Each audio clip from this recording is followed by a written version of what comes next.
serata, numerosi, siamo contenti nonostante la pioggia perché sono convinta che sarà una possibilità, un incontro veramente significativo. Due parole solo per presentare il professor Bellamy. Nasce a Parigi nel 1985, completa gli studi a Versailles e si dedica alla filosofia. Nel 2005 entra alla Scuola Normale Superiore di Parigi e nel 2008 è promosso al concorso di filosofia. Dopo essere stato membro di 2 gabinetti ministeriali, torna a insegnare nei licei, dapprima nella periferia di Parigi e poi nelle classi di preparazione al concorso della Scuola Normale Superiore. Dal 2008 è vice sindaco indipendente di Versailles, assessore alle politiche giovanili, all'istruzione e alle politiche del lavoro. Nel 2013 ha fondato a Parigi le Soirées de la Philo, di cui poi abbiamo chiesto che ci racconti anche qualcosa, una serie di conferenze di filosofia per il grande pubblico. Cioè, vista l'età, mi sembra, ha già fatto qualcosa. Poi,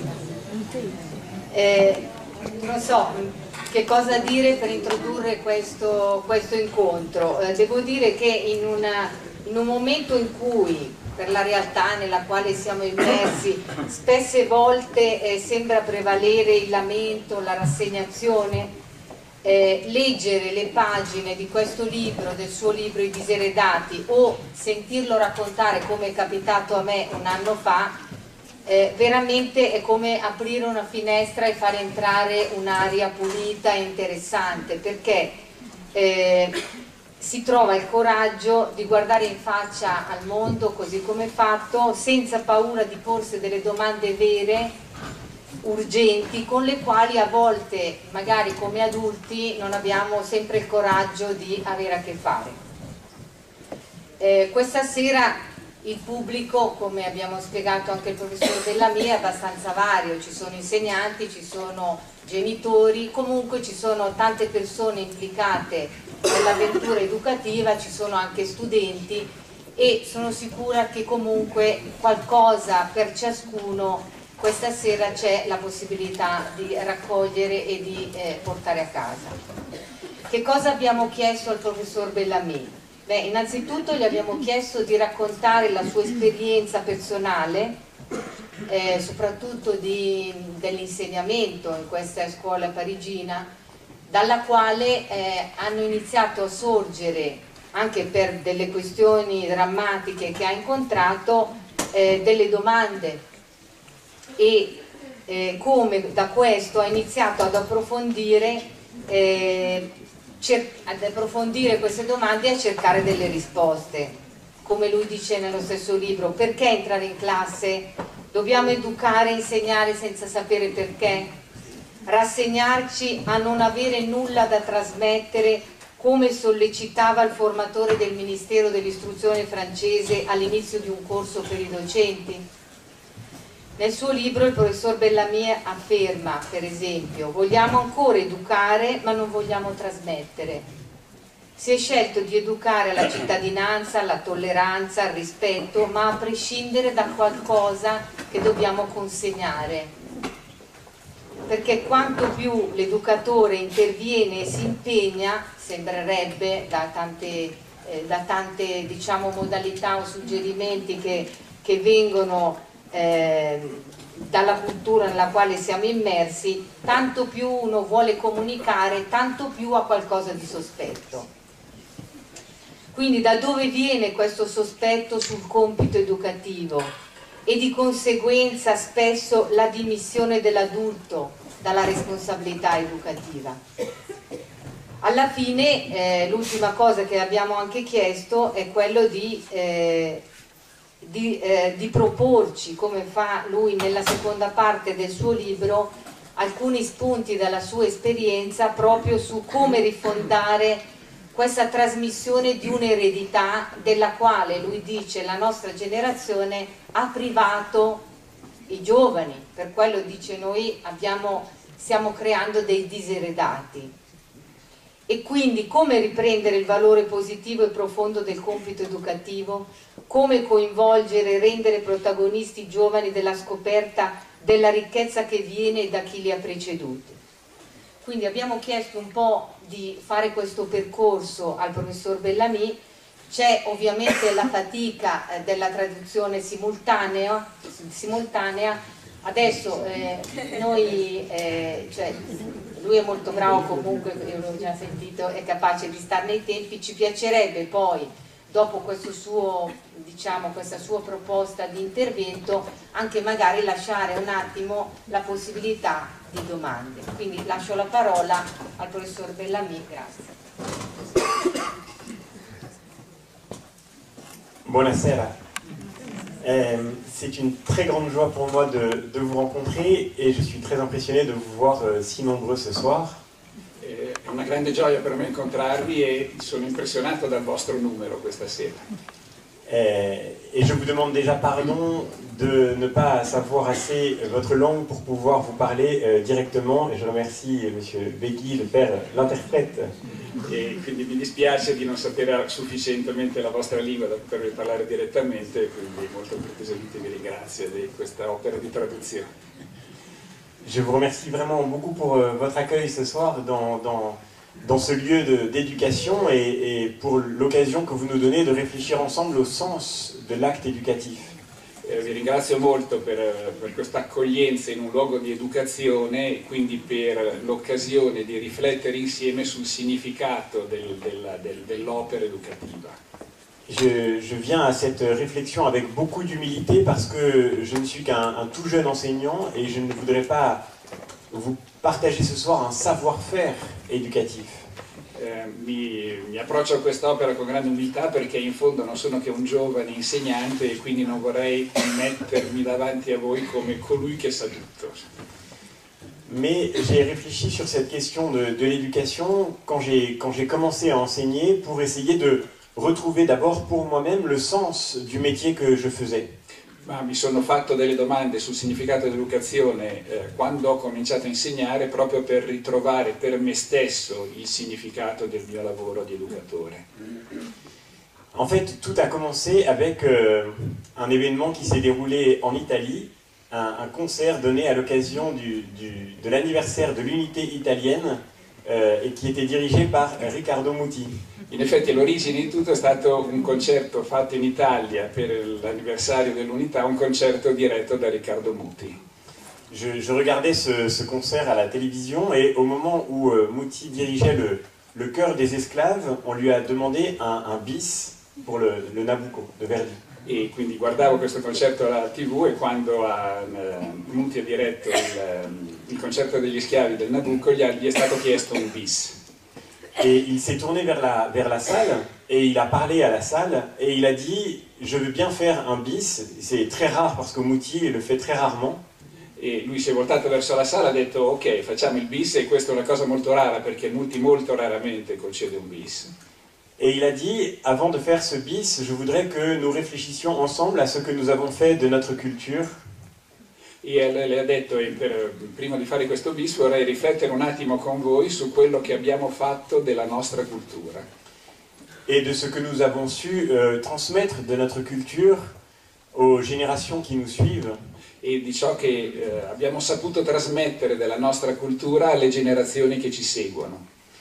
Et il a eu quelques mots infiniment émouvants et je regardais à la télévision et j'ai pleuré derrière ma télévision. E ha avuto delle parole estremamente toccanti, tanto che mi sono commosso davanti alla televisione ascoltandolo. Parce que ces paroles rejoignaient ce que je vivais au même moment, c'était ma première année d'enseignement et je me posais la même question. Qu'est-ce que nous avons fait de notre culture?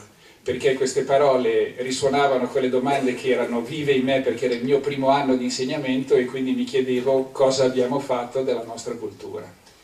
J'ai commencé à enseigner j'étais dans un lycée, dans un quartier difficile et un quartier déjà très défavorisé. Insegnavo in un liceo che era in un quartiere difficile, già diciamo molto svantaggiato. Et le même soir où Riccardo Muti parlait et je le regardais à la télévision, un jeune a été tué devant mon lycée. E la stessa sera in cui c'era questo concerto di Mutiaro davanti alla televisione, un giovane è stato ucciso proprio davanti al liceo. Il avait 15 ans, il s'appelait Sami, et il a été tué pour une histoire absurde de rivalité entre bandes. Sì, aveva 15 anni, si chiamava Sami ed è stato ucciso per una rivalità assurda, una storia assurda di rivalità tra bande giovanili. Et je me suis dit, peut-être là où nous n'avons pas su transmettre la culture, nous voyons ressurgir au fond le contraire de la culture, c'est-à-dire une forme de barbarie. E quindi mi sono detto, là dove non riusciamo a trasmettere la cultura, vediamo risorgere in fondo il contrario della cultura, c'è una forma di barbarie. Au même moment, je suivais ma formation d'enseignant en France. C'était ma première année d'enseignant et donc la moitié de notre temps était consacré à notre formation. E nello stesso tempo era il primo anno di insegnamento, ma stavo facendo i corsi per gli insegnanti, quindi metà del mio tempo era impegnato in questi corsi di formazione appunto per gli insegnanti. Ce qui est très nécessaire parce que c'est très difficile de devenir un enseignant et surtout de devenir un bon enseignant. Che è necessario perché è molto difficile diventare insegnanti e soprattutto diventare dei buoni insegnanti. Mais ce qui était très étonnant, c'était le cœur de notre formation d'enseignant qui a structuré toute cette année de formation. Ma ciò che era stupefacente era il cuore di questa formazione degli insegnanti che ha strutturato tutto l'anno di formazione. C'était une consigne très claire donnée aux enseignants, vous ne devez surtout pas transmettre des connaissances. Ed era una consegna chiarissima agli insegnanti, voi non dovete assolutamente trasmettere delle conoscenze. En fait, on nous expliquait que si nous transmettons des connaissances, c'est que nous nous plaçons dans le rôle de savants et que nos élèves sont des ignorants. E ci veniva detto, se noi trasmettiamo delle conoscenze ci mettiamo nel ruolo dei sapienti e quindi affermiamo che i nostri alunni sono degli ignoranti. Que pour le dire autrement, transmettre un savoir, c'est mépriser ses élèves. Cioè, detto in altri termini, trasmettere un sapere significa disprezzare gli allievi. En fait, ce que le ministère de l'Éducation en France voudrait supprimer, c'est exactement ce que nous vivons maintenant.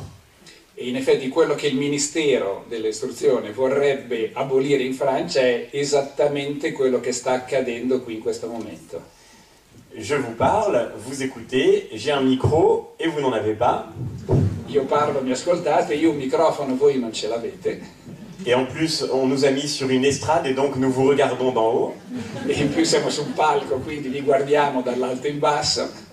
Et donc c'est l'occasion pour moi déjà de vous demander pardon pour toute cette violence symbolique que vous allez subir ce soir. Quindi l'occasione per me di chiedervi subito scusa per tutta questa violenza simbolica che state subendo. Ce matin, en allant à l'aéroport, j'écoutais la radio, une grande radio publique française. Questa mattina andando in aeroporto ascoltavo una delle grandi reti della radio pubblica francese.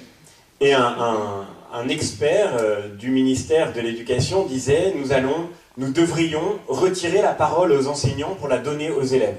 E c'era un esperto del Ministero dell'Istruzione che diceva dovremmo ritirare la parola agli insegnanti per dare la parola agli alunni. Et il parlait de la belle parole spontanée que nous allons redonner aux élèves. E parlava della bella parola spontanea che dovremmo ridare agli alunni. Et toute notre formation a été structurée par ce principe fondamental.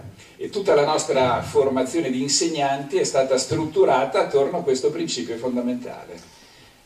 Alors peut-être vous pensez que les Français sont complètement fous. Magari pensate che i francesi sono completamente pazzi. Mais en fait, je crois que nous pensons la même chose, que cette idée nous hante profondément. Però diciamo, pensiamo la stessa cosa, questa idea ci fa vergognare. Qu'elle est dans notre inconscient en quelque sorte. Ok, diciamo, questa idea in qualche modo è penetrata nel nostro inconscio.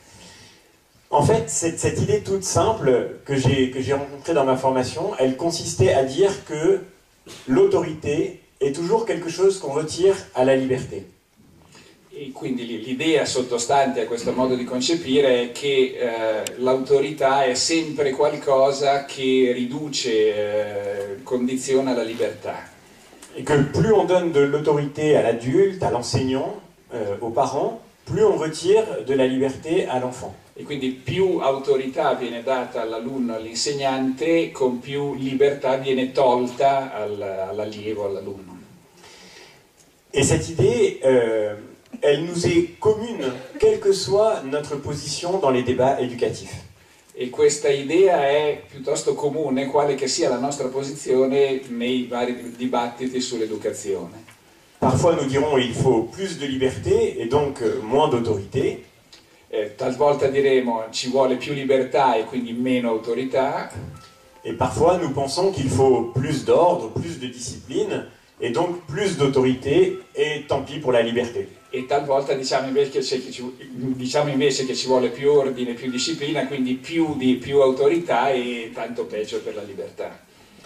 En fait, nous voulons continuer d'éduquer parce que nous savons que nos enfants vont vivre dans la société. Infatti in effetti vogliamo continuare a educare perché vogliamo che i nostri allievi vivranno nella società. Et parce qu'ils vont vivre dans la société, nous savons qu'ils ne peuvent pas être absolument libres. E per il fatto stesso di vivere in una società sappiamo che non potranno essere assolutamente liberi. Je voudrais pouvoir être complètement libre, mais il y a un grand problème. Vorrei essere completamente libero, ma c'è un grande problema. C'est que les autres existent. Il fatto che gli altri esistono. Et nous avons inscrit dans beaucoup de nos établissements scolaires cette phrase si connue qui dit que la liberté des uns s'arrête là où commence celle des autres. E in gran parte dei nostri edifici scolastici è scritta questa massima molto famosa per cui la libertà dell'uno finisce dove comincia la libertà dell'altro. Et cette idée fondamentale, elle présente au fond le travail de l'autorité comme une malédiction nécessaire. E quindi questa idea fondamentale presenta al fondo il compito dell'autorità come una maledizione necessaria. Alors nous continuons d'éduquer, mais au fond, nous nous sentons un peu coupables de priver nos élèves et nos enfants de leur propre liberté. E quindi certo continuiamo a insegnare, ma al fondo sentendoci un po' colpevoli dello stare privando in qualche modo i nostri alunni di una parte almeno della loro libertà. Nous avons le sentiment que nous les avons privés de cette belle parole spontanée. Abbiamo un po' la sensazione che li stiamo privando di questa bella parola spontanea. Et c'est, il me semble, cette idée qui est au cœur de la crise éducative qui traverse mon pays, la France, mais aussi le monde occidental. E questa idea è al cuore della crisi educativa che attraversa il mio paese, la Francia, ma in fondo tutto il mondo occidentale.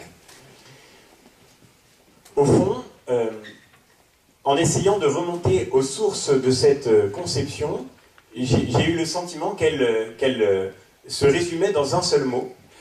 Cercando di risalire alle fonti di questa concezione, ho trovato che in fondo può essere riassunto in una sola parola. Qui est le mot d'immédiateté. Immédiateté. Che la parola è l'immediatezza. C'est-à-dire que nous avons le sentiment que l'enfant est spontanément libre.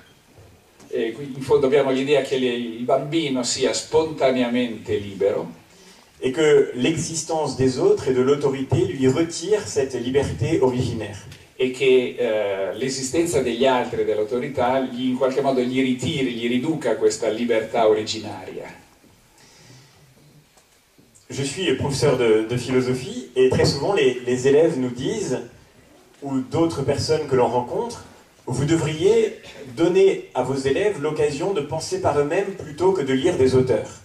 Sono insegnante di filosofia e spesso ci sentiamo dire dai nostri alunni o da altre persone dovreste far pensare i vostri alunni piuttosto che leggere loro ciò che gli autori hanno detto. Un peu comme dans ce film Le cercle des poètes disparus. Je ne sais pas si... Come in questo film, diciamo, la traduzione letterale è il cerchio di poeti...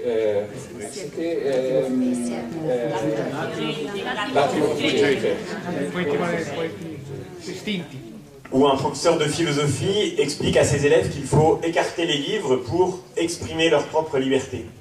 Sì, dove il professore di filosofia fa fisicamente fa strappare le pagine del libro per dire dovete affermare la vostra libertà.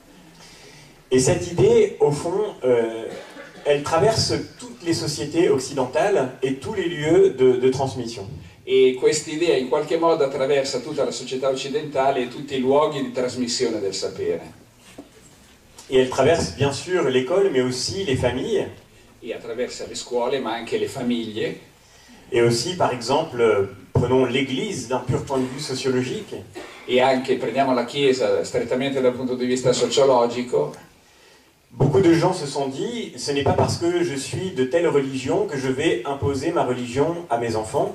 Molta gente si è detto non è perché io sono di questa religione che vado in qualche modo a imporre la stessa religione ai miei figli. Il faut transmettre moins pour pouvoir leur laisser l'occasion de faire un choix qui soit libre. Bisogna trasmettere di meno per dare a loro la possibilità di fare una scelta libera. Et je ne crois pas du tout qu'il faille blâmer les adultes qui ont fait cela. Non credo affatto che si debbano biasimare gli adulti che hanno fatto questo. Parfois les parents se plaignent que les enseignants sont devenus très mauvais. Talvolta i genitori si lamentano che gli insegnanti sono diventati molto scarsi. Parfois les enseignants se plaignent que les parents sont devenus très lâches. Allo stesso modo gli insegnanti si lamentano che i genitori sono diventati troppo permissivi. Mais en fait, nous avons tous le même scrupule. Ma al fondo abbiamo tutti lo stesso scrupolo. Et finalement la même générosité, le même désir de liberté pour les enfants qui nous suivent. E al fondo lo stesso in fondo desiderio generoso, il desiderio di libertà per i bambini, per i giovani che ci seguono. Alors quand j'ai terminé mon année de formation, je me suis demandé si j'avais encore une seule bonne raison de continuer à enseigner. E quindi quando ho terminato il mio anno di formazione mi sono chiesto se avessi ancora almeno una buona ragione per continuare a fare l'insegnante. Parce que quand c'est des gens extérieurs qui critiquent votre métier, vous pouvez très bien le comprendre. Perché se sono degli esterni che criticano il vostro lavoro, questo diciamo ci sta tutto, insomma, lo capite bene. Mais quand c'est votre propre ministère qui vous explique que votre savoir est un boulet pour vos élèves, e però quando il vostro ministero che vi spiega che il vostro sapere è un peso per i vostri alunni, et quand votre formation a consisté à décrire la transmission comme une prison pour la liberté des générations qui viennent, e quando la vostra formazione è consistita nel descrivere la vostra trasmissione come una prigione per la libertà per i giovani che vi sono affidati, alors on se demande pourquoi on continue à enseigner. e allora uno si chiede ma perché continuare a insegnare? La réponse qu'on apporte à cette question, ordinairement, c'est sans doute une réponse utilitaire. La risposta che si dà a questa domanda di solito è una risposta utilitaristica. Sans doute, nous serions d'accord pour dire que l'école sert à préparer les élèves à leur métier de demain. Sicuramente sarebbero tutti d'accordo a dire che la scuola serve a preparare gli alunni al loro mestiere di domani. Je ne sais pas si vous seriez d'accord avec ça. Non so se sareste d'accordo. En tous les cas, je crois que c'est un immense mensonge. In ogni caso penso che sia un'immensa menzogna. Parce que l'école n'a aucune utilité pour préparer, ou très peu d'utilité pour préparer les élèves à un métier demain. Perché la scuola non ha nessuna o pochissima utilità nel preparare gli alunni a un mestiere per il domani. Un jour, un député français m'a dit « La réforme de l'éducation, c'est très simple. » Un giorno un deputato francese mi ha detto ma la riforma dell'educazione è una cosa molto semplice. On va prendre tout ce qui est enseigné à l'école et tout ce qui n'est pas utile dans la vie d'une entreprise, on le supprime.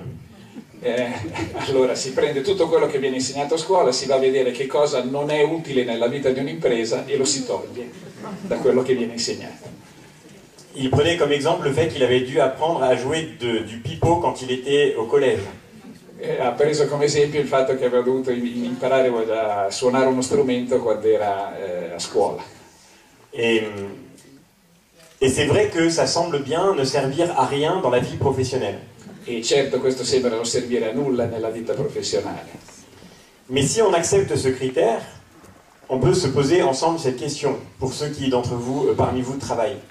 Ma se si accetta questo criterio, allora ci si può porre la seguente domanda per quelli che tra di voi lavorano. De tout ce que vous avez appris pendant les 15 ans de votre scolarité, qu'est-ce qui vous a été un jour directement utile dans votre vie professionnelle? Di tutto quello che avete imparato nei vostri 15 anni di percorso scolastico, che cosa vi è stato direttamente utile nella vostra vita professionale? Généralement, si on se pose cette question, on éprouve assez rapidement une forme de vertige dépressif. E se ci si pone questa domanda si prova rapidamente una sorta di vertigine depressiva. Je vois que vous comprenez très bien le français en fait. En réalité, beaucoup des choses que nous avons apprises ne nous ont jamais été utiles. In realtà molte delle cose che abbiamo imparato non ci sono mai state direttamente utili. Quand j'étais élève, je me souviens que certaines matières étaient déjà indéfendables, comme la philosophie par exemple. Quando ero un alunno mi ricordo che alcune materie erano palesemente indifendibili, come ad esempio la filosofia. Qui ne contribuent pas beaucoup à l'économie d'un pays. Che non contribuisce all'economia di un paese. Mais avec certaines autres disciplines, les adultes étaient plus à l'aise. Diciamo, come con altre discipline, gli adulti erano più a loro agio. Par exemple, l'anglais, là c'était très facile. Per esempio l'inglese, lì era molto facile diciamo, documentare l'utilità. On vit dans un monde mondialisé, il faut parfaitement parler anglais, sinon on ne peut pas avoir de métier. Siamo in un mondo mondializzato, bisogna assolutamente parlare inglese, se no non si potrà avere un lavoro. Et donc il faut aller à l'école. E quindi bisogna andare a scuola. En fait, c'était un gigantesque mensonge. In effetti era una gigantesca menzogna. Parce qu'il y a beaucoup de métiers qu'on peut faire sans parler anglais. Perché ci sono molti lavori che si possono fare senza parlare inglese. Par exemple, professeur de philosophie. Per esempio il professore di filosofia. Et donc, si nous adoptons ce critère, nous allons vite considérer que nous avons perdu beaucoup de temps à l'école. E quindi se adottiamo questo criterio dobbiamo concludere che abbiamo a scuola perso una quantità enorme di tempo. Et c'est d'autant plus vrai que nous rentrons dans un monde qui est marqué par la réalisation de la promesse de l'immédiateté. Questo è tanto più vero in quanto entriamo in un mondo che è segnato dalla realizzazione della promessa dell'immediatezza. Et ce monde, c'est le monde du numérique, le monde des nouvelles technologies. E questo è il mondo del digitale, il mondo delle nuove tecnologie. Avant, on pouvait peut-être se poser la question, mais maintenant au moins les choses sont claires, puisque tout le savoir est sur Internet, il n'est plus nécessaire de l'apprendre. Diciamo, oggi ci si può porre la domanda, siccome il sapere è tutto su Internet, non c'è più bisogno di impararlo. Je ne sais pas si vous avez des élèves dans la salle, mais... Non so se ci sono alunni tra di voi nel pubblico. J'espère que ça ne les découragera pas de venir en cours. Spero che questo non li scoraggi dal venire ancora a scuola. Mais pourtant, affrontons les choses en face. Maintenant que la connaissance est sur Internet, pourquoi faudrait-il que nos élèves l'apprennent par cœur? Ma appunto, affrontiamo le questioni, prendiamo il toro per le corna. Adesso che tutto è su Internet, perché è utile che gli alunni imparino delle cose a memoria? Pourquoi apprendre des dates en histoire ou des villes en géographie alors que tout est sur Google? Perché imparare delle date in storia o dei nomi delle città in geografia se tutto è lì pronto su Google? Le même député me disait, vous parlez toujours de transmission, mais en fait, vos élèves ont tous ça dans leur poche. Lo stesso deputato che citavo prima dice: parlate sempre di trasmissione, ma ognuno dei vostri alunni ha lo smartphone in tasca. Et avec ceci dans leur poche, vos élèves ont plus de connaissances en philosophie dans leur poche que vous en aurez jamais dans votre esprit. E con questo in tasca i vostri alunni hanno più conoscenza di filosofia nella loro tasca di quanto voi ne avrete mai nel vostro spirito. Et il avait raison. E aveva ragione. Il y a sur Internet, accessible gratuitement, la quasi-totalité du savoir philosophique universel. E c'è su internet accessibile gratuitamente la quasi totalità del sapere filosofico universale. Donc, si vous voulez obliger vos élèves à apprendre par cœur des choses qu'ils peuvent trouver par eux-mêmes gratuitement, quindi se volete costringere degli alunni a imparare a memoria delle cose che possono trovare da soli gratuitamente, si vous voulez les obliger à apprendre par cœur ce qu'ils pourront trouver quand ils en auront besoin, Se volete obbligarli a imparare a memoria ciò che potranno trovare quando ne avranno bisogno, c'est que vous êtes simplement un sadique. vuol dire che voi siete semplicemente dei sadici. C'est au fond, dans le numérique, la réalisation d'une utopie qui se matérialise. In fondo c'è nel digitale la realizzazione di una utopia che si materializza. Et cette utopie de l'immédiateté. È l'utopia dell'immediatezza. Maintenant, les élèves ont accès au savoir sans médiation, sans intermédiaire. Adesso gli alunni hanno accesso al sapere senza mediazione, senza intermediazione. Ils ne dépendent plus d'une médiation, ils ne dépendent plus de l'autorité d'un adulte. Non dipendono più da una mediazione, non dipendono dall'autorità di un adulto. Maintenant, me disait un ancien ministre de l'Éducation nationale dans un débat télévisé, maintenant les élèves sont délivrés de la tâche pénible d'apprendre. Mi diceva in un dibattito televisivo un ex ministro dell'istruzione, adesso gli alunni sono liberati dal compito di apprendere. Maintenant, me disait-il, ils vont pouvoir danser leur vie. Mi diceva adesso potranno danzare la loro vita. Oui, les Français sont un peu fous. Sì, i francesi sono un po' pazzi. Et en fait, cette image elle était très parlante. Il y a l'idée d'une liberté absolue, d'une légèreté retrouvée grâce à cette nouveauté technologique. E quindi questa immagine era molto espressiva, cioè dava l'idea di una libertà assoluta, di una leggerezza ritrovata grazie alle nuove tecnologie. C'est la raison pour laquelle ces objets technologiques ne sont plus des outils à proprement parler, mais ils deviennent des buts en soi. Questo è il motivo per cui questi oggetti tecnologici non sono più degli strumenti in vista di qualcosa, ma sono degli scopi a loro stessi. En fait, je crois qu'il y a dans cette utopie de l'immédiateté, qu'il y a d'abord un immense oubli. Al fondo penso che in questa utopia dell'immediatezza ci sia al fondo un'enorme dimenticanza. Et cet oubli remonte à très loin dans notre histoire. E questa dimenticanza risale a molto tempo fa nella nostra storia. Dans le petit livre que j'ai écrit sur le sujet, dans Les Déshérités, j'ai tenté de remonter aux sources de cette histoire. Nel libro che ho scritto, I Diseredati, ho cercato di risalire alle sorgenti di questo malinteso. En réalité, c'est l'histoire de la modernité qui s'est construite sur cet oubli. In effetti è la storia della modernità che si è costruita su questa dimenticanza. Cet oubli, c'est celui de la nécessité de la médiation.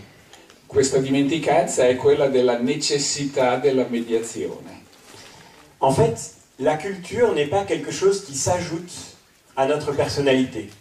In effetti la cultura non è qualcosa che si aggiunge alla nostra personalità. En France, nous avons largement retenu l'expression qui a été construite par un philosophe qui s'appelle Pierre Bourdieu. In Francia diamo un peso a questa affermazione che è stata costruita da un filosofo che si chiama Bourdieu. Et qui parle du capital culturel. E che parla del capitale culturale. Peut-être en Italie aussi, parlez-vous du capital culturel ou du bagage culturel? Forse anche in italiano si parla forse non tanto del capitale culturale ma del bagaglio culturale. Et nous avons l'habitude de parler de la culture comme de quelque chose qu'on possède. E abbiamo l'abitudine di parlare della cultura come di qualcosa che si possiede. Et parfois même pour la défendre, parfois nous défendons l'idée que l'école doit donner aux enfants un bagage culturel nécessaire pour trouver leur place dans l'existence. E non di rado noi stessi diciamo che la scuola deve dare agli alunni un bagaglio culturale per abilitarli ad affrontare l'esistenza. Au point que cette affirmation ressemble presque à une évidence. Tanto che questa affermazione sembra un'evidenza autoesplicativa. En fait, je crois qu'une telle affirmation contribue à condamner la culture, même quand nous prétendons la défendre. Però in realtà io penso che questa affermazione contribuisca a condannare la cultura proprio nel momento in cui magari la utilizziamo per difenderla. Si la culture est un bagage, il est évidemment nécessaire parfois quand on part en voyage d'emmener avec soi un bagage. Se la cultura è un bagaglio, e quando si va in viaggio è evidente che occorre portarsi un bagaglio, mais il est nécessaire en même temps de prendre avec soi le bagage le plus léger possible. ma al tempo stesso è utile e necessario prendere il bagaglio, diciamo, il più piccolo, più ridotto possibile. Parce que le bagage gêne votre liberté de mouvement. Perché il bagaglio intralcia la libertà di movimento. Et vous pouvez vous séparer de votre bagage sans cesser d'être vous-même. E potete separarvi dal vostro bagaglio senza cessare di essere voi stessi. Au point que le but dans la vie est peut-être de devenir un jour assez riche ou assez puissant pour que quelqu'un porte vos valises à votre place. Tanto che un obiettivo della vita potrebbe essere diventare un giorno così sufficientemente ricco, potente da avere qualcuno che porti i vostri bagagli. Donc si la culture est un bagage, nous avons parfaitement raison de transmettre à ceux qui nous suivent le bagage le plus léger possible. Quindi se la cultura è un bagaglio, abbiamo perfettamente ragione a dire allora trasmettiamo a chi ci segue un bagaglio il più leggero possibile. Et si quelqu'un peut porter ce bagage à leur place, alors nous avons raison de le confier à ce quelqu'un. E se qualcuno può portare questo bagaglio al loro posto, abbiamo ragione ad affidare a questo qualcuno il bagaglio. Et ce quelqu'un, c'est Internet. E questo qualcuno è Internet. En fait, parler de la culture comme d'un capital ou d'un bagage, c'est confirmer cet oubli profond que j'évoquais tout à l'heure. E quindi continuare a parlare della cultura come un bagaglio vuol dire continuare a evocare questa continuare a sottolineare questa dimenticanza profonda che evocavo un attimo fa. Cet oubli de la modernité que j'ai trouvé, que j'ai lu chez Descartes ou chez Rousseau, comme chez Bourdieu. Questa dimenticanza della modernità che ho trovato in Cartesio, in Rousseau, in Bourdieu. L'oubli du fait que l'homme n'est pas un être d'immédiateté. È la dimenticanza del fatto che l'uomo non è un essere di immediatezza. Que l'homme est un être de médiation. Che l'uomo è un essere di mediazione. Que pour le dire autrement, aucun d'entre nous n'est immédiatement lui-même. Che per dirla in un altro modo, nessuno di noi è immediatamente se stesso. C'est très, très mystérieux. Questa è una cosa molto misteriosa. C'est très mystérieux parce que, du point de vue de la logique, le premier principe de la logique, c'est celui qu'on appelle le principe d'identité.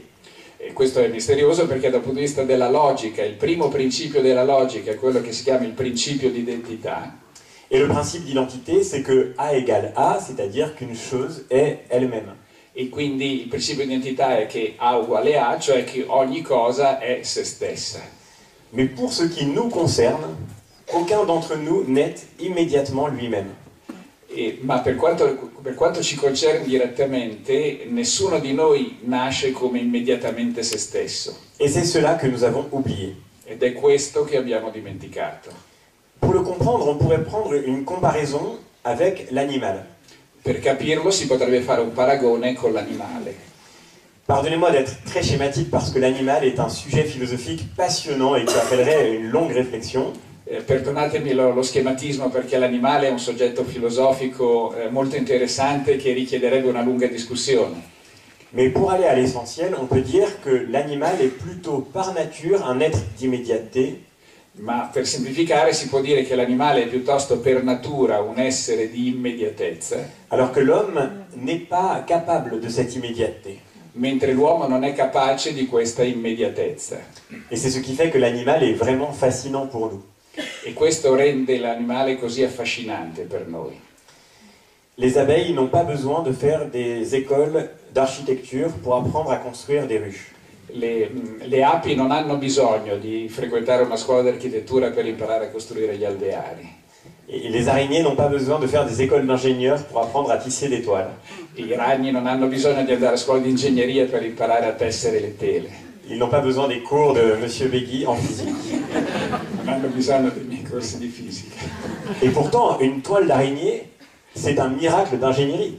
E pur tuttavia una tela di ragno è un miracolo di ingegneria. Mais la petite araignée sait immédiatement faire cela. Ma il giovane ragno è immediatamente capace di produrlo. Et il y a un peu de temps, j'ai regardé un film dans lequel on voit la naissance des tortues de mer. Mi è capitato recentemente di vedere un film che faceva vedere la nascita delle tartarughe di mare. Alors, elles sont sous un tas de sable chaud sur la plage. Sono sotto un mucchio di sabbia calda sulla spiaggia. Et les petites tortues de mer, elles sortent tout ensemble de leur tas de sable. E le piccole tartarughe di mare escono tutte insieme da questo mucchio di sabbia. Et elles vont directement dans la mer. E vanno direttamente in mare. Parce que sinon, les oiseaux arrivent et les mangent. Perché sennò gli uccelli arrivano e se le mangiano. Et la tortue qui les a pondues, elle est déjà partie depuis très longtemps. E la tartaruga che aveva deposto le uova se n'è già andata da lungo tempo. C'est donc très mystérieux. Comment les petites tortues savent qu'elles doivent aller très vite dans la mer? Quindi è misterioso, come fanno le tartarughe uscite dall'uovo a sapere che devono andare subito in acqua? Elles pourraient tourner autour, regarder, se dire que c'est joli, vous voyez. Potrebbero guardarsi in giro, guardare il paesaggio, dire guarda com'è bello. Mais non, elles savent immédiatement ce qu'elles ont à faire. Invece sanno immediatamente che cosa devono fare. Et en regardant les images, je me posais une autre question encore plus étonnante. E guardando le immagini mi ponevo un'altra questione ancora più stupefacente. Comment savent-elles de quel côté est la mer? Come fanno a sapere da quale parte è il mare? Elles ne cherchent pas, elles y vont directement. Non stanno a cercare, ci vanno direttamente. Comme les oiseaux migrateurs savent immédiatement, sans avoir suivi un GPS, à quel endroit ils doivent aller. Come gli uccelli migratori sanno immediatamente, anche senza usare il GPS, dove devono andare. À côté de la petite abeille ou de la petite araignée ou de la petite tortue de mer, le petit bébé humain, il apparaît très démuni. A confronto con la giovane ape, il giovane ragno, la tartaruga, il bebè umano appare completamente sprovveduto. J'ai le droit à une dernière histoire d'animal. J'ai regardé un soir dans un hôtel, pendant la nuit, j'ai regardé par hasard un documentaire qui parlait des bouquetins. Je teste le traducteur.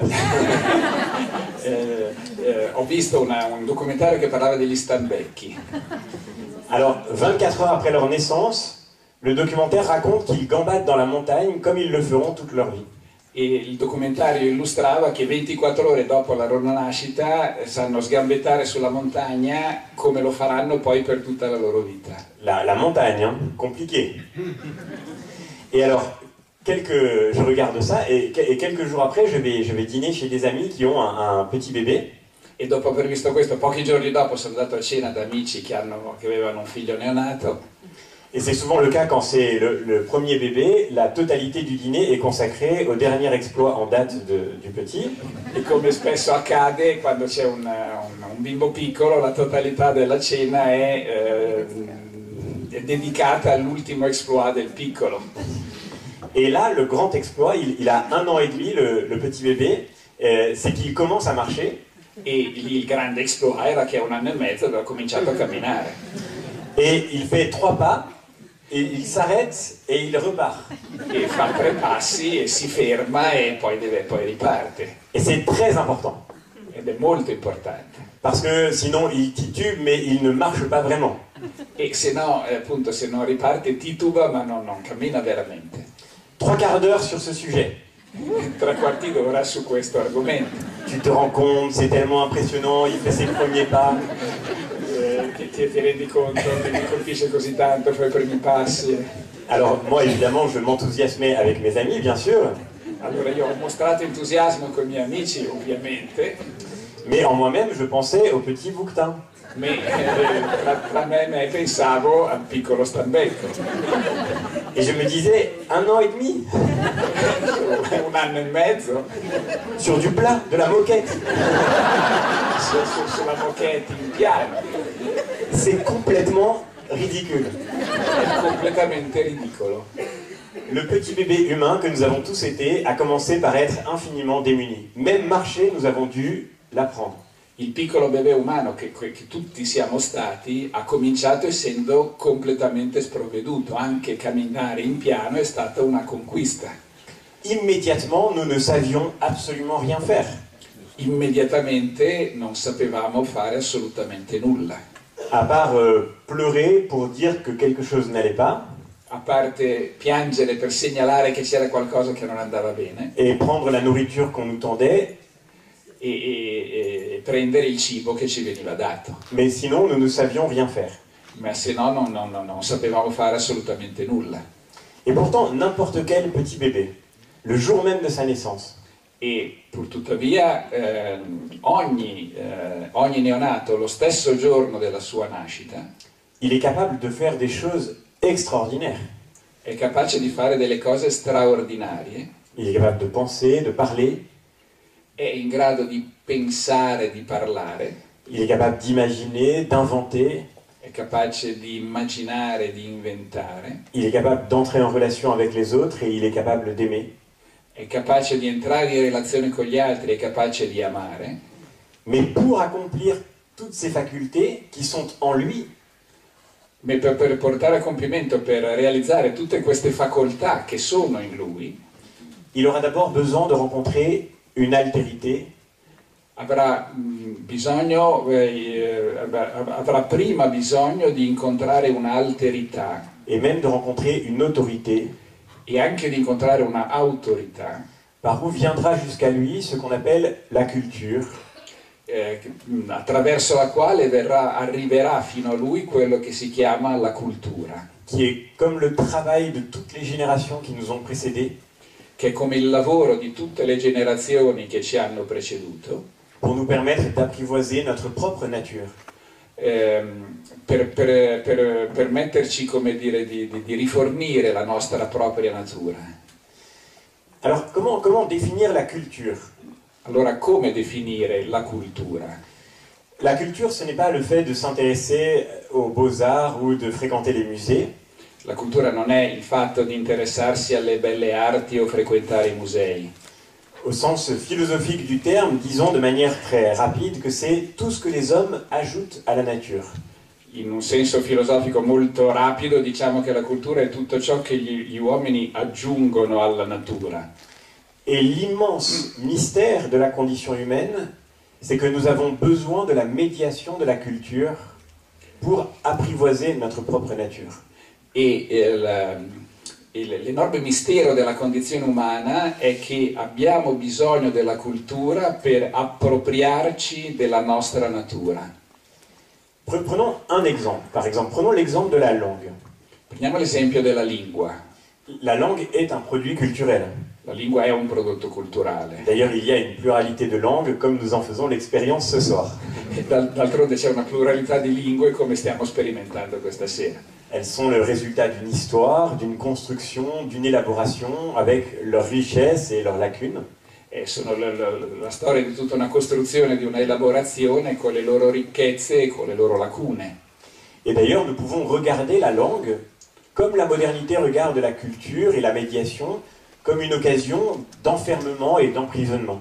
E purtuttavia noi possiamo guardare alla lingua come la modernità guarda la cultura, come un'occasione di chiusura e di imprigionamento. Tout le XXe siècle a jeté le soupçon sur la langue. Tutto il XX secolo ha gettato sulla lingua il sospetto. Par exemple, ce professeur de littérature français qui s'appelle Roland Barthes, Questo professore di letteratura francese che si chiama Roland Barthes, dans les années 1970, il commençait son cours au Collège de France en disant que la langue est fasciste. e cominciava il suo corso negli anni 70 al Collège de France dicendo che la lingua è fascista.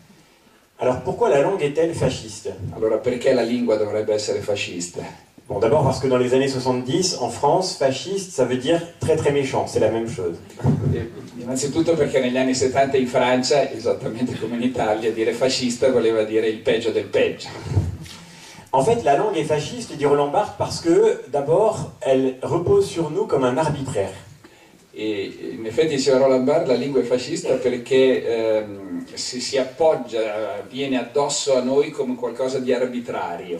Vous n'avez pas choisi votre langue, elle vous a été imposée par vos parents qui vous ont transmis comme par hasard, leur langue. Non avete scelto la vostra lingua e siete stati costretti dai vostri genitori che vi hanno trasmesso come per caso la loro lingua. Dans un arbitraire culturel totalement dénué de scrupules. Con un'arbitrarietà culturale totalmente priva di scrupoli. Et vous vous êtes très vite rendu compte que dans une langue, il y a des règles, des choses qui se disent et des choses qui ne se disent pas. E vi siete immediatamente resi conto che ogni lingua ha delle regole, delle cose che si dicono e delle cose che non si dicono. Et nous avons tous été, quand nous étions petits, parfois sévèrement repris pour avoir dit des choses qu'on ne dit pas ou pour ne pas avoir dit des choses qu'il fallait dire. E siamo tutti stati probabilmente sgridati severamente da piccoli per avere detto delle cose che non bisognava dire o per non avere detto delle cose che bisognava dire. Et ensuite, comble du traumatisme, vous avez été à l'école. E poi, come al colmo della traumatizzazione, siete stati a scuola. Et vous avez fait des dictées. E avete fatto dei dettati. Et comme le disait Pierre Bourdieu, vous avez vu couler sur vos copies le rouge sang de la mortalité scolaire. E come diceva Bourdieu, avete visto colare sui vostri quaderni il sangue della mortalità scolastica. Vous avez vu que dans une langue, il y a une infinité de règles. Avete visto che nella lingua c'è una infinità di regole. De règles d'orthographe, de syntaxe, de grammaire. Regole di ortografia, di sintassi, di grammatica. Qui n'ont aucune valeur en soi, mais qui s'imposent de manière arbitraire.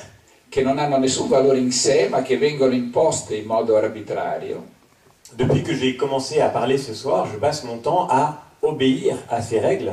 E da quando ho cominciato a parlare questa sera, sto continuando a obbedire a queste regole. Et les choses sont tragiques parce que, comme nous pensons avec les mots, à chaque fois que vous pensez, vous êtes déjà en train d'obéir.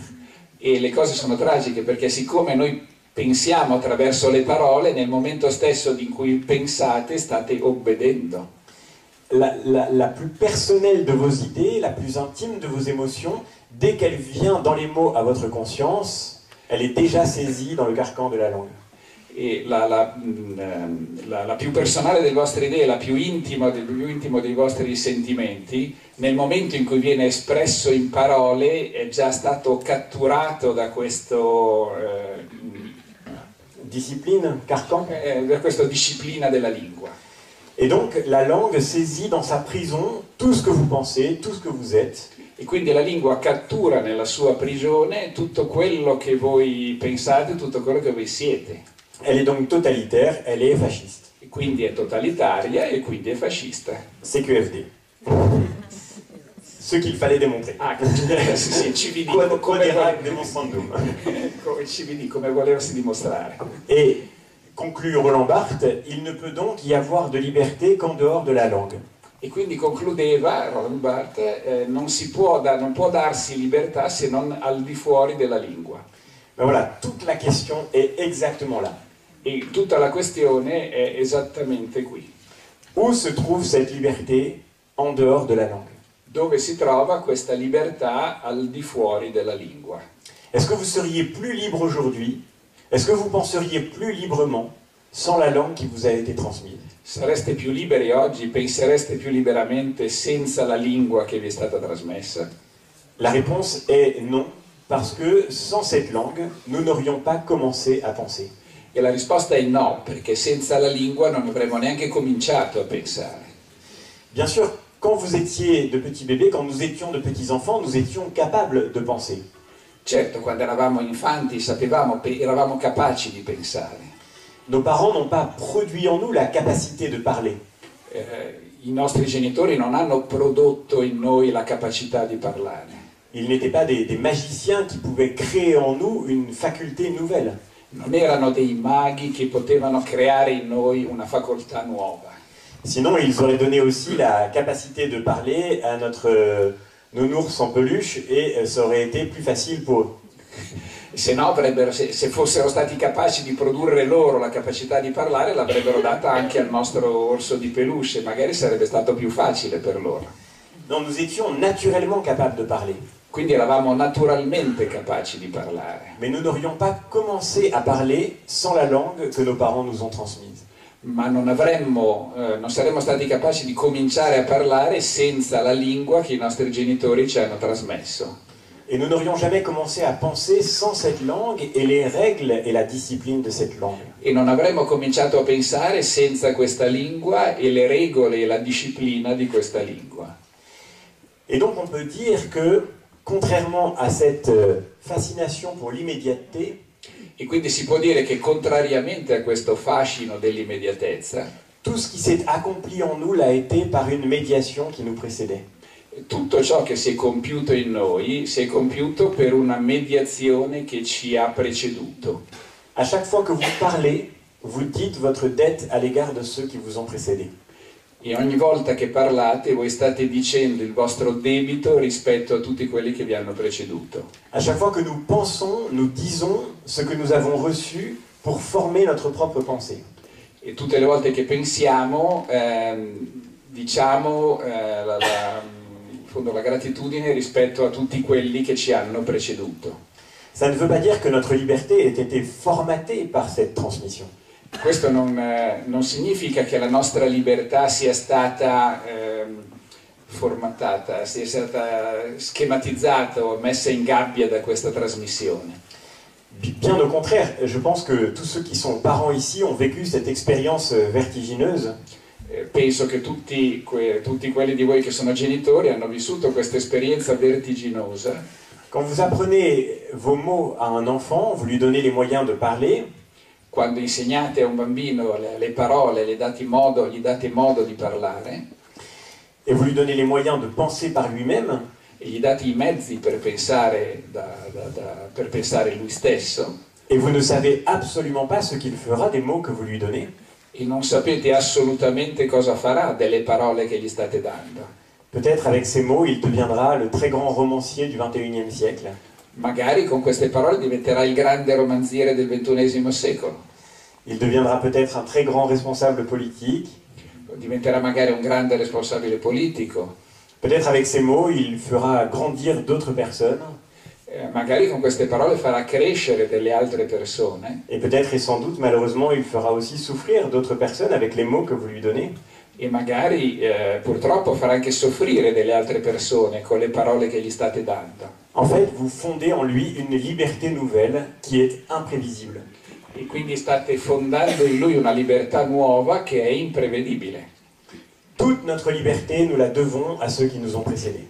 Tutta la nostra libertà la dobbiamo a quelli che ci hanno preceduto. Et le grand mystère de l'expérience humaine se résume à cette simple expérience. E il grande mistero dell'esperienza umana si riassume in questa esperienza, Que quand un adolescent en crise se révolte contre ses parents en disant « Je me moque de ce que vous m'avez transmis », che quando un adolescente in crisi si rivolta contro i suoi genitori dicendo me ne frego di quello che mi avete trasmesso, il le fait avec les mots que ses parents lui ont transmis. lo fa usando le parole che i suoi genitori gli hanno trasmesso. Et donc, il faut redécouvrir le sens de la médiation nécessaire. Quindi bisogna riscoprire il senso della mediazione necessaria. Et ce matin, j'aurais eu envie de répondre à ceux qui disaient à la radio qu'il fallait redonner la parole aux enfants. Questa mattina avrei avuto voglia di rispondere a quelli che dicevano alla radio bisogna ridare la parola ai bambini. Que pour leur donner la parole, il faut d'abord leur donner la langue. Che per dargli la parola bisogna innanzitutto dargli la lingua. Et que nous avons perdu cette sagesse du temps. E che abbiamo perduto questa saggezza del tempo. Qui fait qu'il y a un temps pour écouter. Che fa sì che ci sia un tempo per ascoltare. Et ensuite un temps pour parler. E successivamente un tempo per parlare. Et que recevoir est la condition pour pouvoir ensuite donner. E che ricevere è la condizione per poter successivamente dare. Et même pour donner quelque chose d'autre que ce que l'on a reçu. E anche per dare qualcosa di diverso da quello che si è ricevuto. C'est ce que nous vivons par exemple en philosophie. È quello che viviamo per esempio in filosofia. Lire des auteurs ne nous oblige pas à penser comme eux. Leggere degli autori non ci obbliga affatto a pensare come loro. Ne nous oblige pas à répéter toujours ce qu'ils ont dit. Non ci obbliga affatto a ripetere sempre quello che loro hanno detto. Mais lire des auteurs, c'est pouvoir construire notre propre pensée. Ma leggere degli autori è per poter costruire il nostro proprio pensiero. Et gagner en liberté tout ce que leur autorité peut transmettre. e guadagnare in libertà tutto ciò che la loro autorità può trasmettere. C'est le propre de l'auteur que son autorité nous fait grandir. È il proprio dell'autore che la sua autorità ci fa crescere. Comme vous le savez, autorité vient du latin augere qui veut dire augmenter. Come sapete, autorità viene dal latino, noi diciamo augere, che vuol dire aumentare. Et effectivement, dans l'acte d'autorité, rien n'est retiré à la liberté de l'enfant. E in effetti nell'atto dell'autorità nulla è tolto alla libertà del bambino. Si l'autorité est vraiment vécue comme étant un service de la liberté, Se l'autorità è veramente vissuta come un servizio alla libertà, elle doit être redécouverte comme cette médiation essentielle. deve essere riscoperta come questa mediazione essenziale. Non pas comme quelque chose qu'on acquiert et qui s'ajoute à notre personne, Non come qualcosa che si acquisisce e si aggiunge alla nostra persona, comme un bagage que l'on porte avec soi, come un bagaglio che si porta con sé, mais comme quelque chose qui s'ajoute à notre être et qui nous fait être ce que nous sommes. ma come qualcosa che si aggiunge al nostro essere e ci fa essere ciò che siamo. Et c'est l'incroyable mystère qui tous les jours se passe dans le silence d'une salle de classe. Ed è l'incredibile mistero che ogni giorno accade nel silenzio di un'aula. Nous ne préparons pas, c'est vrai, nos élèves à leur métier de demain, È vero, non prepariamo i nostri alunni al loro mestiere di domani, mais nous espérons servir en eux ce qu'ils sont, ma speriamo di servire in loro ciò che essi sono, de telle manière que demain ils seront, dans le monde du travail, comme dans la vie publique, comme dans leur vie familiale, in modo che domani saranno nella loro vita professionale, nella loro vita pubblica o nella loro vita familiare, vraiment absolument eux-mêmes dans ce qu'ils ont de plus humain et dans ce qu'ils ont de plus singulier. saranno veramente se stessi in ciò che hanno di più umano e ciò che hanno di più proprio, di più singolare, individuale. C'est ce que montre par exemple l'expérience de l'artiste. E ciò che mostra ad esempio l'esperienza dell'artista. Le propre d'un grand artiste, c'est qu'il manifeste sa liberté. Il proprio di un grande artista è che manifesta la sua libertà. Il fait quelque chose d'absolument singulier qui ne ressemble qu'à lui. Fa qualcosa di assolutamente singolare che non assomiglia che a lui stesso. Si vous connaissez bien Verdi, pour reprendre notre exemple de tout à l'heure, vous connaissez son style. Se conoscete bene Verdi, conoscete il suo stile. Et en écoutant une pièce de Verdi que vous n'aviez jamais entendue, vous pourrez le reconnaître. E ascoltando un pezzo di Verdi che non conoscete potete riconoscerlo. Parce que personne ne compose comme Verdi. Perché nessuno compone come Verdi. La grande question de nos vies est donc, comment devient-on Verdi? La grande domanda della nostra vita è quindi come si diventa Verdi. Et tout le mystère de la médiation, c'est qu'il ne suffit pas de s'asseoir devant un instrument pour pouvoir composer quelque chose qui exprime ce que vous êtes. E tutto il mistero della mediazione è che non basta sedersi davanti a uno strumento per poter suonare qualcosa che esprima quello che voi siete. Pour que Verdi devienne vraiment lui-même, perché Verdi diventi veramente se stesso, pour qu'il devienne l'artiste singulier qu'il a été, perché diventi l'artista singolare, originale che è stato, il a fallu qu'il commence par faire des gammes. Ha dovuto cominciare facendo il solfeggio. Qu'il ait des professeurs de musique. Che ci siano stati dei professori di musica. Qu'il apprenne les morceaux que d'autres artistes avaient composés.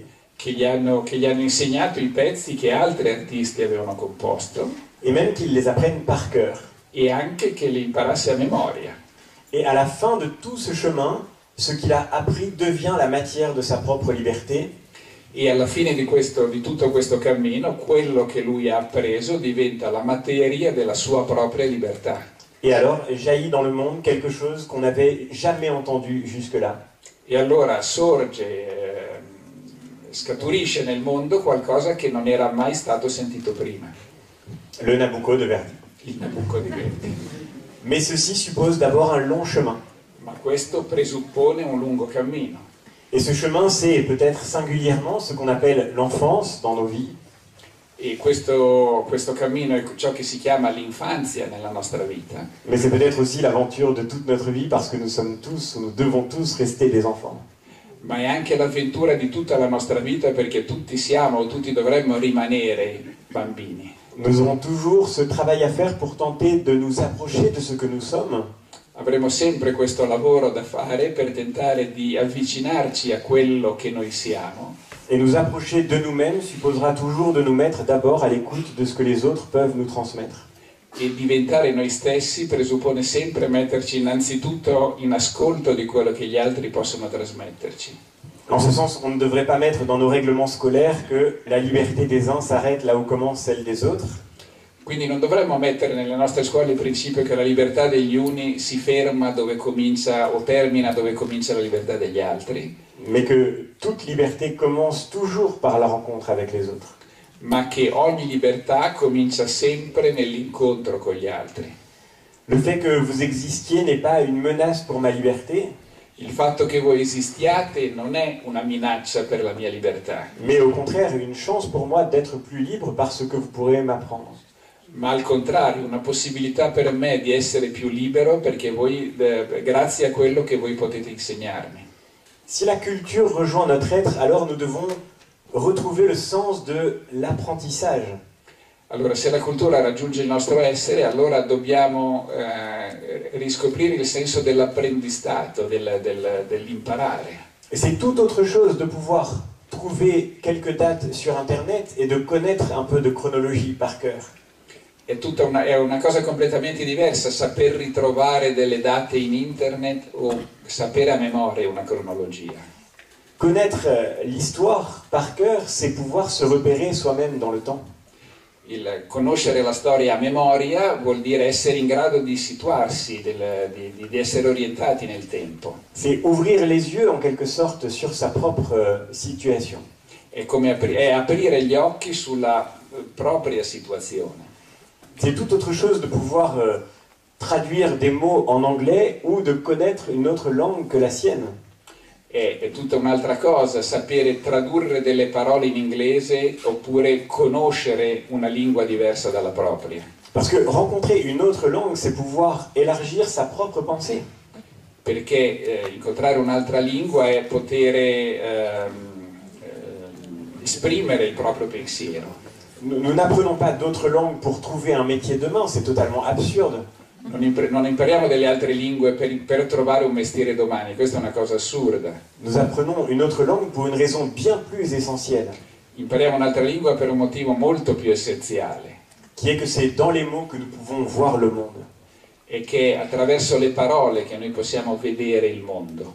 Le mystère de la médiation est si fort que nous avons besoin des mots non pas seulement pour parler, Il mistero della mediazione è così forte che abbiamo bisogno delle parole non solo per parlare ni même seulement pour penser, e neanche solo per pensare, mais même pour voir le monde autour de nous. ma perfino per vedere il mondo attorno a noi. Je suis allé voir un chirurgien spécialiste de la main. Sono andato a vedere un chirurgo specialista della mano. Il a appris dans ses études le nom de toutes les petites parties infimes qui composent une main humaine. Ha imparato nei suoi studi i nomi di ogni dettaglio, ogni piccolo dettaglio della mano umana. Et je lui montre ma main, E gli mostro la mia mano et il voit dans ma main des choses que je ne vois pas. e lui vede nella mia mano delle cose che io non vedo. Pas parce qu'il a des meilleurs yeux que moi, Non perché abbia una vista migliore della mia, mais parce qu'il a appris par cœur un savoir qui est entré en lui pour élargir son regard, ma perché ha imparato un sapere che è entrato in lui affinché lui possa estendere il suo sguardo et pour le rendre sensible à l'infinité des nuances que le réel nous présente. e perché lo renda sensibile all'infinità di sfumature che il reale ci presenta. Apprendre par cœur, c'est se laisser transformer de l'intérieur par la culture que l'on reçoit. Imparare a memoria è lasciarsi trasformare dall'interno dalla cultura che si riceve. Et c'est la raison pour laquelle la technologie numérique ne nous enlèvera jamais le chemin nécessaire de cette médiation essentielle. Ed è il motivo per cui la tecnologia digitale non ci toglierà mai questo cammino indispensabile della mediazione essenziale. C'est tout autre chose de pouvoir trouver une poésie sur Internet et de connaître un peu de poésie par cœur. È tutta un'altra cosa poter trovare una poesia su internet o sapere una poesia a memoria. Connaître une poésie, je ne sais pas si c'est la même expression en français, en italien, par cœur, c'est la connaître par le cœur en quelque sorte. In francese a memoria si dice par cœur, che vuol dire attraverso il cuore, quindi conoscere a memoria vuol dire in francese letteralmente conoscere attraverso il cuore. Et connaître un peu de poésie par cœur, c'est pouvoir reconnaître le monde autour de soi et se reconnaître soi-même. E conoscere delle poesie a memoria permette di riconoscere il mondo attorno a sé e di conoscere se stessi. Alors quand j'ai terminé mon année de formation, je me suis demandé si j'allais continuer à enseigner. E allora quando ho terminato il mio anno di formazione all'insegnamento mi sono chiesto se sarei andato avanti a insegnare. Et avant d'avoir fait ce petit travail sur l'idée de médiation que nous venons de partager, E prima di aver elaborato questa idea della mediazione che abbiamo appena condiviso, il me restait une seule raison de continuer à enseigner. mi restava un'unica ragione per continuare a insegnare, C'est que je savais bien que dans la culture que j'avais reçue, ma liberté n'avait pas été diminuée, è che sapevo bene che nella cultura che avevo ricevuto la mia libertà non era stata diminuita, mais qu'au contraire, j'avais trouvé l'occasion de me reconnaître moi-même. ma che al contrario avevo trovato l'occasione di riconoscere me stesso. Et dans l'expérience de la philosophie en particulier, pour moi, j'ai découvert que j'étais quelqu'un, que j'avais un corps, j'ai découvert ce qu'était avoir des amis. E nell'esperienza della filosofia in particolare ho scoperto di essere qualcuno, che avevo un corpo, che potevo incontrare degli amici. Je me suis reconnu moi-même en quelque sorte Mi sono in qualche modo riconosciuto à travers des auteurs parfois très anciens qui m'ont appris qui j'étais, attraverso degli autori anche molto antichi che mi hanno insegnato chi io ero. et grâce aux enseignants que j'avais pu rencontrer. E grazie agli insegnanti che avevo potuto incontrare, Et de tout cela, je me suis senti infiniment reconnaissant. e di tutto questo mi sono sentito infinitamente riconoscente, infinitamente grato. Alors je sais que ce motif nous est commun, Ora so che questo motivo ci è comune, gli abbiamo spiegato che questa origine della gratitudine è una delle cose all'origine della nostra scuola, et j'ai commencé à enseigner par reconnaissance, e ho imparato a insegnare per riconoscenza, pour pouvoir partager à ceux qui me suivaient ce chemin de liberté que j'avais vécu moi-même, per poter condividere con quelli che erano attorno a me questo cammino di libertà che avevo vissuto io stesso, et pour pouvoir, en parlant, me mettre au service d'une autre parole que la mienne. e per parlando potermi mettere al servizio di una parola diversa dalla mia.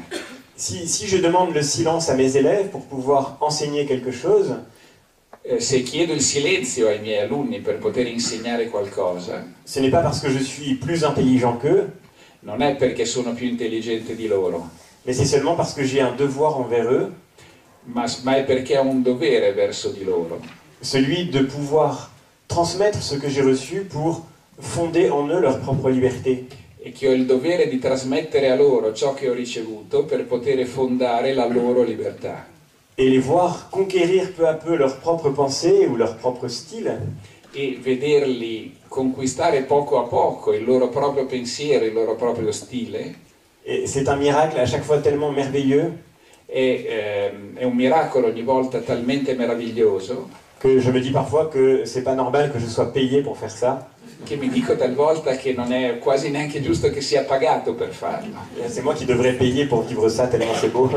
Dovrei essere io a pagare per poter vivere questo, tanto è bello. Et pourtant c'est difficile et ce sera toujours difficile.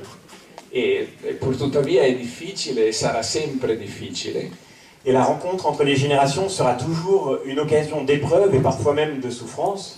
E l'incontro tra le generazioni sarà sempre un motivo di prova e anche di sofferenza. Et c'est parfaitement normal puisqu'elle consiste à accepter que quelque chose nous échappe.